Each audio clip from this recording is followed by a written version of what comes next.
Oi pessoal, aqui é o professor Maxwell de História da Arte hoje e eu vou dar aula para o oitavo ano. Pegue aí o livro de vocês de História da Arte, né? E abram aí na página 11, tá? Hoje nós vamos falar sobre a escola de Bauhaus, que fica na Alemanha, tá? Na cidade de Weimar. E também, claro, ela não ficou só nessa cidade, ela chegou a ir para Berlim também, tá? Mas antes da gente começar a falar, o que era a escola de Bauhaus? A escola de Bauhaus, ela vai ser uma escola de arte, design, arquitetura, teatro, tudo isso misturado numa escola só. Tanto é que quando ela foi inaugurada, muitas pessoas, muitos alunos, né, que se inscreveram nela, são alunos, por exemplo, a maioria eram muitas mulheres. Apesar que ainda existia muito preconceito, certo, da época em relação às mulheres ainda, tanto é que elas não podiam participar de todas as aulas, às vezes algumas aulas específicas, tá? E nessas que a gente vai ver, né? Eu vou passar um vídeo para você aí que vai falar sobre Bauhaus, da Vivi ou Vivi, tá? Que é muito bom, uma moça maravilhosa que ela conta a história com muito amor e paixão pelo que ela faz e também ela fala com muita paixão quando ela fala de Bauhaus, tá? Então, antes de eu botar esse vídeo para vocês verem dela, vocês têm que entender um pouquinho mais que foi Bauhaus. Bauhaus foi uma escola na qual, como eu estava falando, eu falei anteriormente, que era uma escola que era totalmente diferente, tanto é que muitos dos seus alunos depois se tornaram mestres, professores da escola, tanto é que seus prédios, a nível arquitetônico, foi totalmente assim construído e foram desenhados pelos próprios alunos. Tanto é que Bauhaus, ela tinha uma política de que tudo que era produzido ali ficava depois para escola, né, para ela conseguir. Então ela vai passar por vários períodos, por exemplo, naquele período ali, ainda mais entre 1919 a 1933, tá aquela política do comunismo, tá, que estava surgindo na Europa, porque teve a Revolução de 1917 na Rússia, que depois vai se tornar União Soviética, tá? E esse comunismo, né, as ideias marxistas vão se espalhar pela Europa e também vai ter as ideias nacionalistas, certo? Na qual vão nascer alguns partidos aí, como partidos fascistas, nazistas, tá? E não esquecendo que essa escola de Bauhaus, ela fez 100 anos ano passado, tá? Ela tem 100 anos que ela tinha sido fundada, tá? Então, nessa coisa toda aí da história, desse período histórico aqui, nós vamos ver que às vezes tem alguns alunos que vão ter que colocar a sua opinião, né, na escolha do lado que eles querem ir, no sentido político, tá? Tanto é que a escola de Bauhaus em Weimar, por exemplo, vai chegar até a ser fechada inicialmente porque teve um dos alunos que começaram a cantar o hino lá da Revolução Comunista e muitos alunos começaram a criticar e houve realmente um reboliço dentro da escola, esse aluno foi até expulso, tá? E tudo isso aconteceu nesse período, tá? Mas mesmo assim, com todos esses acontecimentos históricos, tá? Bauhaus produziu muita coisa bonita em relação aos designs que a gente vê. Trabalhava muito com metais, madeiras, faziam luminárias, projetavam cozinhas, né? Com cerâmicas também, com novidades a nível de cerâmicas. Então tudo isso eles colocaram, misturaram aí um pouco da arte, certo? Com a indústria, tá? Para produzir tudo aquilo ali que eles fossem fazer dentro de Bauhaus pudesse ser produzido a nível industrial, vamos botar assim, que todos pudessem ter acesso àquilo ali. Mas realmente foi uma escola maravilhosa. Infelizmente existe lá ainda algumas coisinhas, sobre Bauhaus ainda, mas na realidade a escola Bauhaus, né, de arquitetura, design, teatro, acabou. Ela não existe mais, mas elas ficaram lá, os prédios, tá? Onde você pode visitar quando você quiser ir lá na Alemanha. Um dia, se vocês forem lá, visite lá Weimar, Berlim, procure lá as estruturas de Bauhaus. Veja o vídeo agora que eu vou passar para vocês sobre a história de Bauhaus e também Eu Vivi, que realmente essa moça é espetacular, ela é muito boa no que faz. Veja o vídeo, daqui a pouco a gente se fala. Queria ter ido para essa Bauhaus.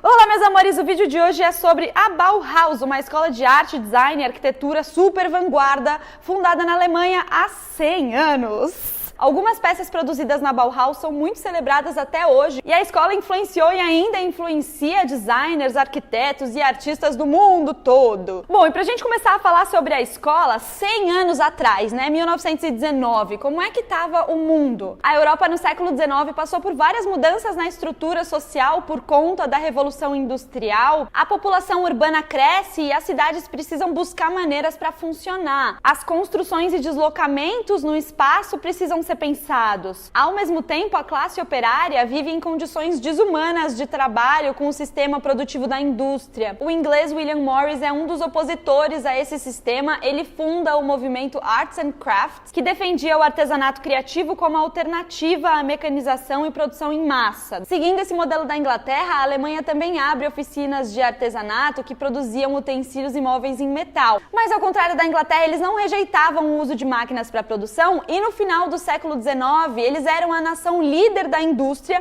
e assim ficaram até o início da Primeira Guerra em 1914. O Walter Gropius, o cara que fundou a Bauhaus, ele era membro dessa associação de arte e indústria alemã e ficou conhecido como arquiteto pelo prédio de uma fábrica que ele desenhou com uma fachada de tijolo e vidro. E aí veio a Primeira Guerra, que a princípio foi bem recebida no país. Eles pensavam que finalmente iam poder mostrar para o mundo a superioridade do que eles tinham construído. Até que em 1916 os artistas e arquitetos começaram a se manifestar. Gente, tá tudo errado. Onde é que vocês estão com a cabeça? Como assim a gente tá viajando? Daí, em 12 de abril de 1919, o Gropius vira diretor da Escola Grão-Ducal de Artes e da Escola de Artes e Ofícios, e ele propõe reestruturar a instituição usando ideias modernas e chamá-la de Bauhaus.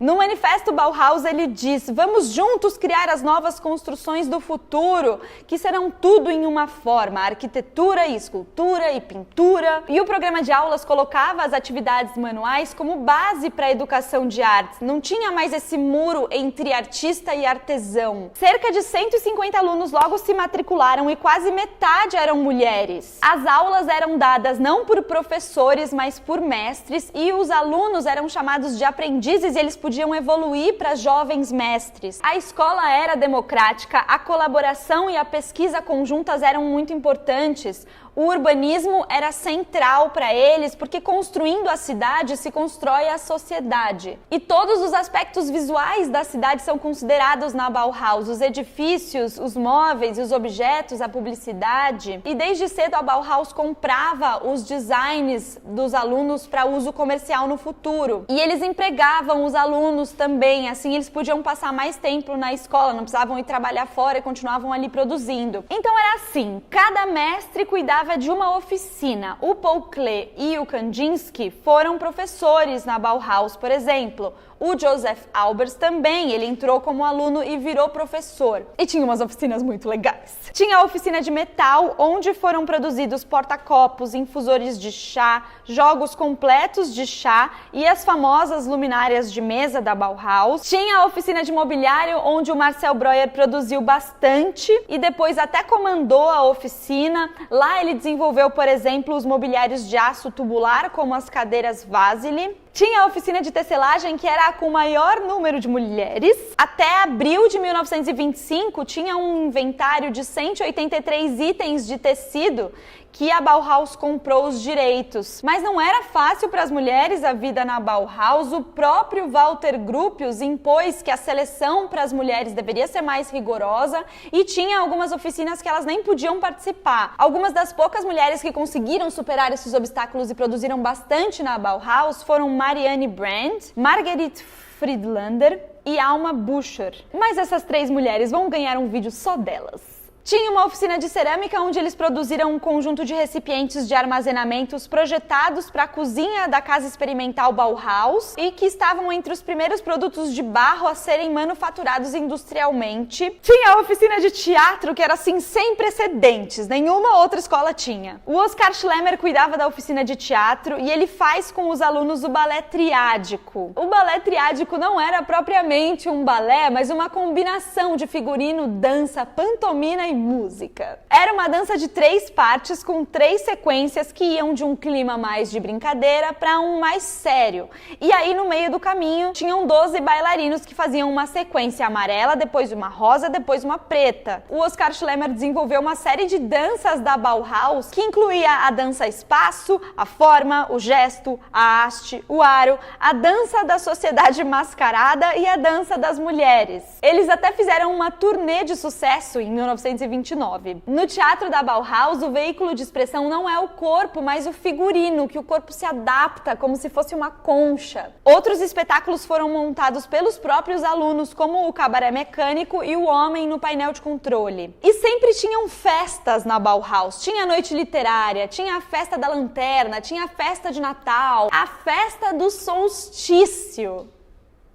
Queria ter ido para essa Bauhaus. Daí, em 1925, o Partido Conservador de Direita foi eleito em Weimar e cortou os fundos da Bauhaus, que eles consideravam bolchevique comunista, e a escola fechou. Só que a Bauhaus estava famosa e outras cidades começaram a oferecer abrigo para a Bauhaus acontecer. E Dessau foi a cidade que fez a oferta mais substanciosa. Os professores toparam se mudar e eles foram para lá. O prédio da Bauhaus em Dessau foi projetado pelo Gropius e é um dos mais emblemáticos do século XX. O prédio era um complexo dividido em 3 partes: a área das oficinas, com as paredes de vidro, a área da escola de artes e ofícios e a área do administrativo, que ligava essas outras 2. A decoração do prédio foi toda feita nas oficinas da Bauhaus. A casa onde os mestres moravam também era um complexo bauhausiano. No início, o Clay e o Kandinsky dividiam a mesma casa. A abertura oficial aconteceu no dia 4 e 5 de dezembro de 1926, com exposições, música, performances. Depois dessa mudança, o Gropius decidiu chamar a escola de Bauhaus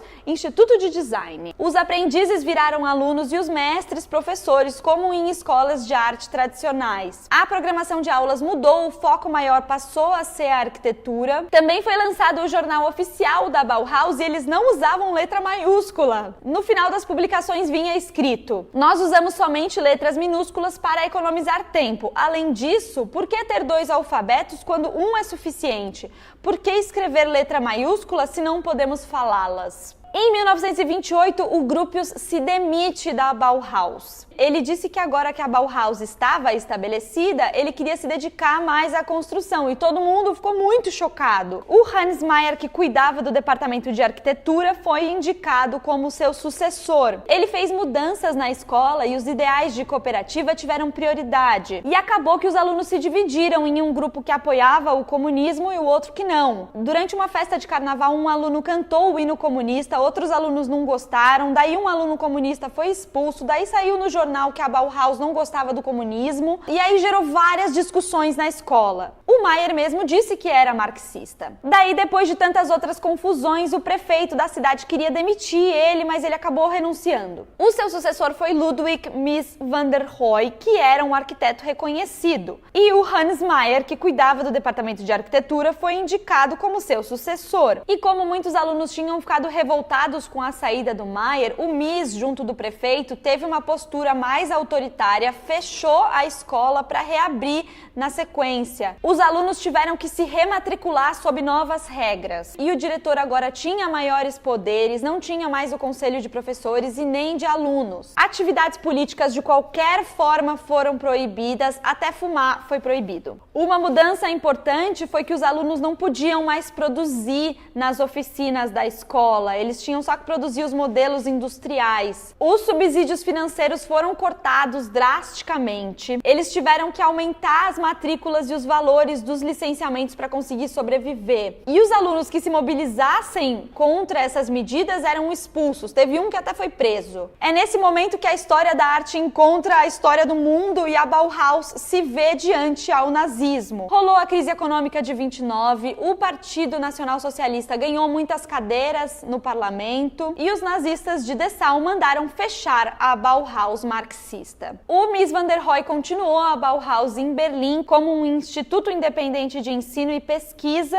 mas não rolou. Bom, a gente sabe o que vem junto do nazismo, né? Zero liberdade de pensamento e pesquisa e etc. Então, em 19 de julho de 1933, os professores decidiram dissolver a Bauhaus. Agora é isso, a escola não existe mais, mas eles seguem influenciando mega. E sabe que hoje é possível se hospedar na Bauhaus de Dessau, nos estúdios onde viveram figuras importantes da escola. Esse vídeo foi feito a partir desse livro aqui, que tem toda a história dos 100 anos da Bauhaus. Se você ficar interessado e quiser comprar, eu vou deixar ele na lojinha da Amazon, o link fica aqui na descrição do vídeo. E é isso. Um beijo e até logo. Tchau! E aí, pessoal, viram o vídeo? Espero que vocês tenham gostado aí da Vivi. Realmente ela fala com paixão. Tanto é que eu vou passar essa aula de Bauhaus, eu vou passar em duas partes. Foi essa que eu estou passando hoje e vai na próxima aula a gente vai ter Bauhaus 2, o retorno, que vocês vão adorar também agora com a Vivi visitando as cidades, né, aonde foi colocado as escolas de Bauhaus, por exemplo, em Weimar, em Berlim e assim vai, tá bom? Pessoal, um abraço e até a próxima videoaula. Tchau!